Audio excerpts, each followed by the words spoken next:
Friends, welcome to the channel electrical and automation. दोस्तों, आज आपके लिए मैं बहुत ही बेहतरीन वीडियो लेके आ गया हूँ। इस वीडियो में मैं आपको ये बताऊंगा कि 4 टू 20 मिली एम्पियर इंडस्ट्री में क्यों यूज़ किया जाता है, इतना फेमस क्यों है। दोस्तों, बहुत ही इम्पॉर्टेंट टॉपिक है और बहुत ही इम्पॉर्टेंट है। लोग इसको बहुत ज़्यादा इंपॉर्टेंस कभी कभी नहीं देते हैं, लेकिन कभी कभी जब क्वेश्चंस उठते हैं तो लोगों को बहुत कन्फ्यूज़न होता है कि इसका जवाब क्या दिया जाए।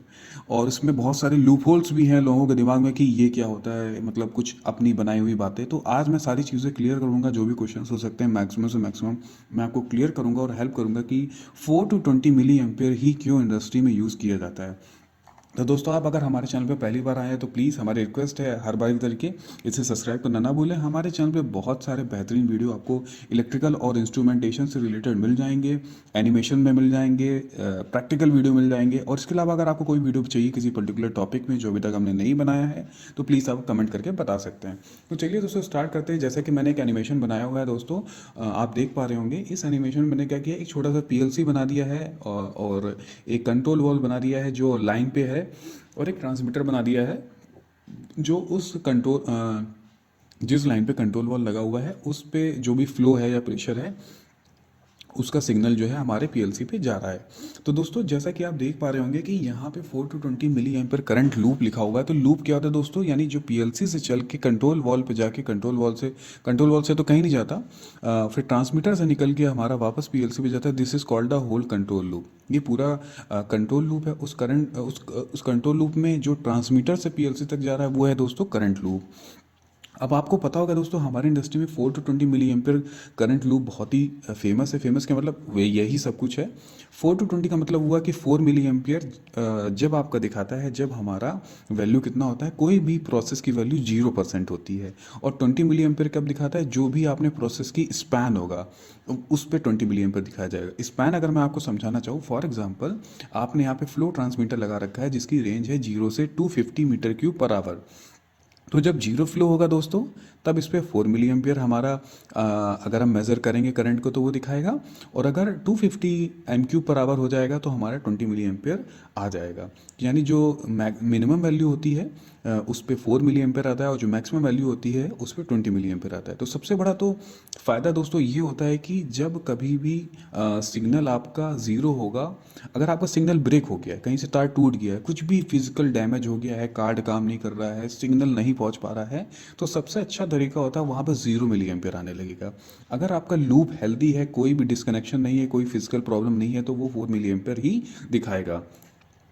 अब आपको मैंने एक चीज़ दिखाया कि फ्लो सेंसर, अभी मैंने कुछ लिखा था कि flow sensor generate 1 to 5 volt as output. हाँ दोस्तों, जो भी कोई भी यहाँ पे ट्रांसमीटर होगा या कोई भी चीज़ होगी, वो दोस्तों 1 to 5 वोल्ट में ही अपना आउटपुट निकालता है। लेकिन अब आप सोच रहे नहीं, हमको तो 4 to 20 मेज़र करते हैं। तो दोस्तों होता क्या है, उसके बाद 250 ओम का एक रेसिस्टर लगा देते हैं जो उस वोल्टेज के सिग्नल को करंट में कन्वर्ट कर देता है, और यही करंट का सिग्नल हमारे पीएलसी के कार्ड में चला जाता है।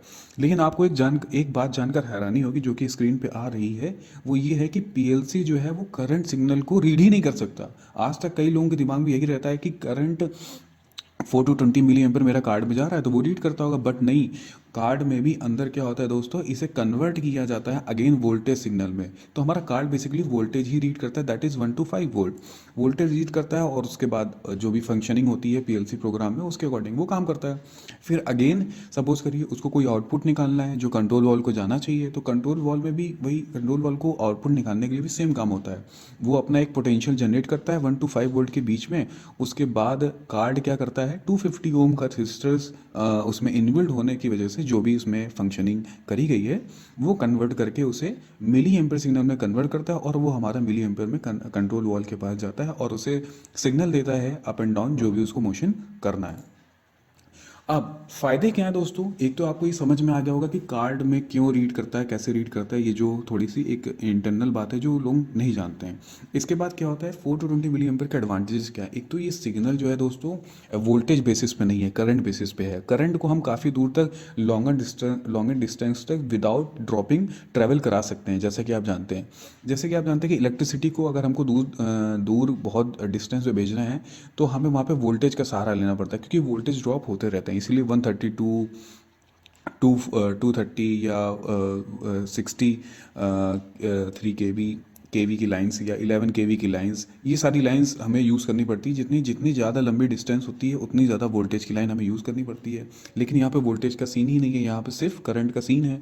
तो इसीलिए लॉन्गर डिस्टेंस तक हम इससे ट्रैवल करा सकते हैं। और अगर इनकेस बहुत ज़्यादा लॉन्गर डिस्टेंस है तो पावर सप्लाई की हेल्प से सिग्नल को बूस्ट करके हम वापस रीट्रैवल इसको करा सकते हैं।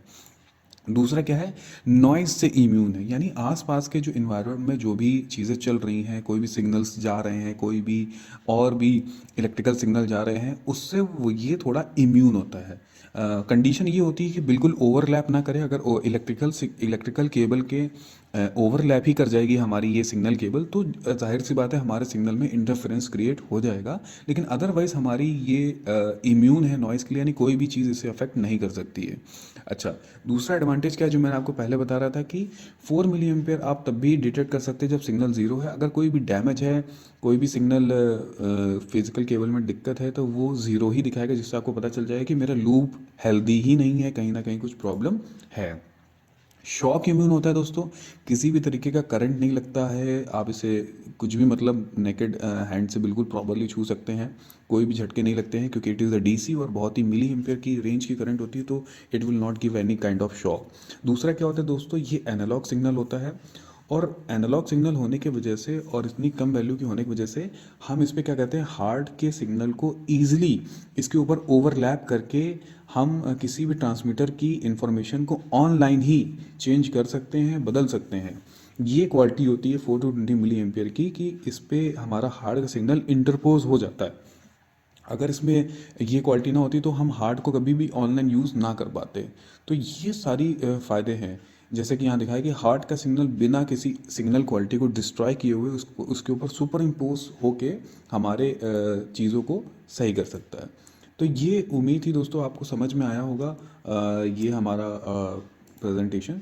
और अगर इससे रिलेटेड कोई भी डाउट है दोस्तों, प्लीज़ कमेंट बॉक्स में कमेंट करके बताएं, हमें बहुत ही अच्छा लगेगा। और वीडियो देखने के लिए शुक्रिया।